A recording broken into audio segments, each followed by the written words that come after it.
Hi friends, today we are going to discuss another pattern called message passing pattern or pub sub pattern. So before this, we are going to first of all see how general interaction between the systems takes place. So for example, you have two services or two servers or two instances which want to interact with one another. The most general way of interaction that is seen in everyday life is via APIs. So if service 1 or instances in server 1, service 1 wants to interact with service 2, what they're going to do is service 2 is going to expose an API, let's say, for example, info, or it is going to expose info, and then this service is going to return the response, which can be, it is going to return the response. This is all well and good. Now, another scenario comes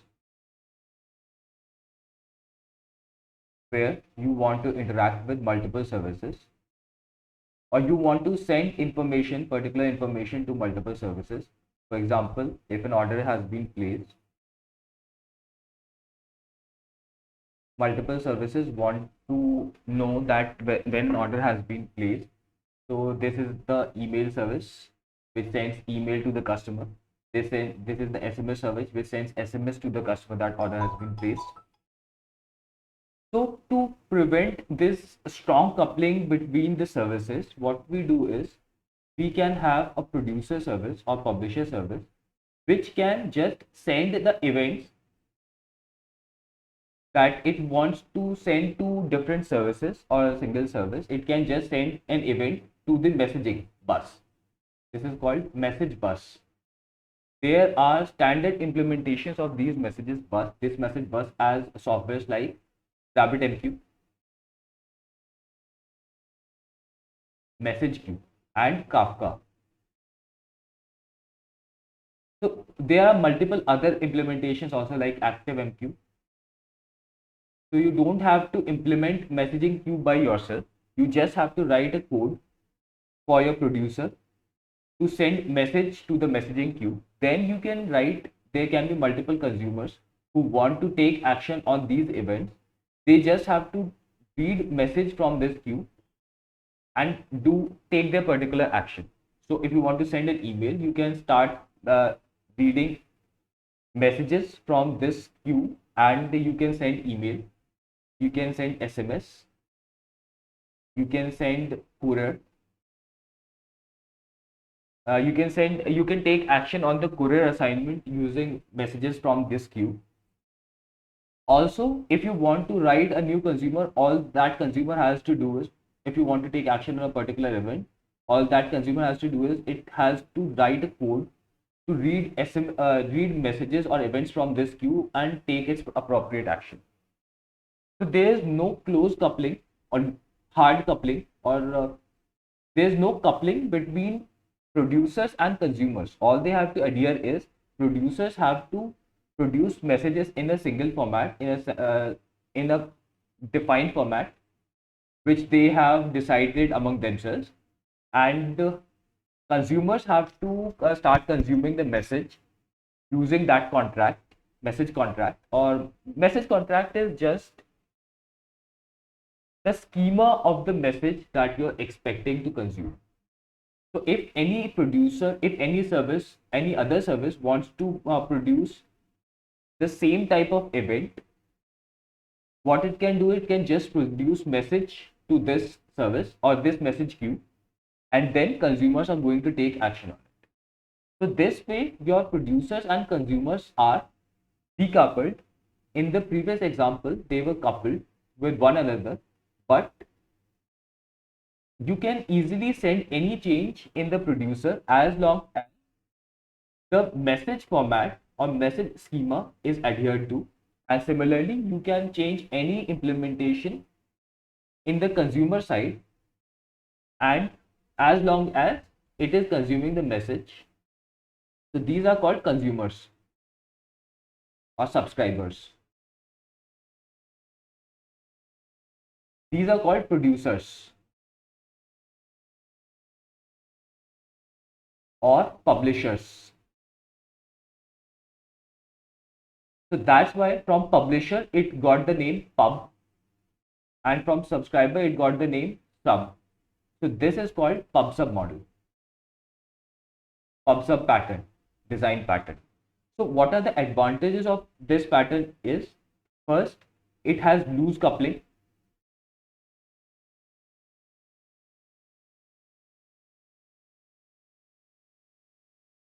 Any change in producer will not impact any change in consumers as long as the message format and schema are adhered to. Any development or any change in SMS or sending service may not impact producer P1 because they are connected via message bus or message queue. Second, it has buffering. If the rate of publishing messages in the queue is very high, it is not going to harm the consumers because they can continue to read messages in their own pace, at their own pace. The messages which have not been consumed are going to be present in the message bus according to the contract. For example, you can let the message in the messages in bus stay for 24 hours. So email, SMS or any other consumer service can lag behind 24 hours and still be able to perform satisfactorily. So difference in speed between producers and consumers is not going to impact sanity of your system. So these are the advantages. Let's try to see what are the disadvantages of this system. Disadvantage of this system is, since they are connected by message bus, so this is an asynchronous mode of processing.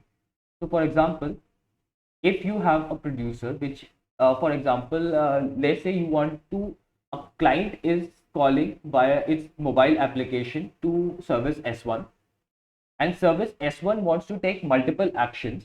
For example, it wants to send email, it wants to send SMS, and it wants to do a push notification. It wants to do all these three things, and then the consumer needs to get response that SMS has all the three things have been done. Then in this scenario, what is going to happen is, if you're directly calling each and every service, then this is an orchestrator pattern where this service S1 is orchestrating complete business flow. It is the initial example that we have seen. Then it is going to work fine. You will call three APIs in serial or in parallel fashion, and with the response, you can aggregate the response and notify the consumer that his action has been taken. But if you are using message pattern or message bus in this use case, what is going to happen is, you are just going to send a particular request in the message queue, and it is up to the consumers of this service to inform whether the action has been taken or not.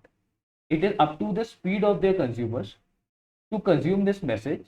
Here, the consumer may be waiting for the action to have completed, but there is no defined guarantee whether this action was taken or not. There are different ways to mitigate it. For example, what you can do is, you can send the responses back in a single queue or in multiple queues. Once these messages are consumed,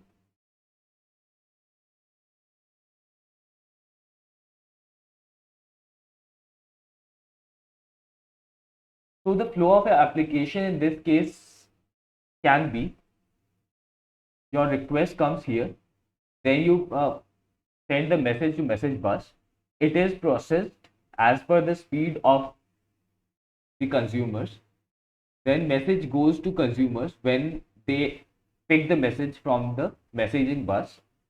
On their successful completion, they are going to send response to their respective messages buses, and then message are going to be consumed by some service, and then somehow this message and a response will be sent to the original service which was listening to the consumer request, and then the response will be sent back to the consumer.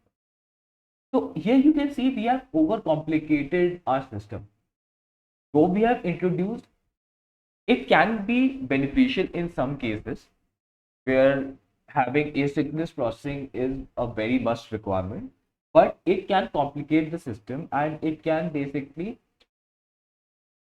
create a lot of complex system architecture which may have been avoided if we had used some other form of architecture pattern. So these are the pros and cons of the messaging bus that we have seen. I hope you enjoyed the video. Let me know your views and comments. Thank you and have a nice day.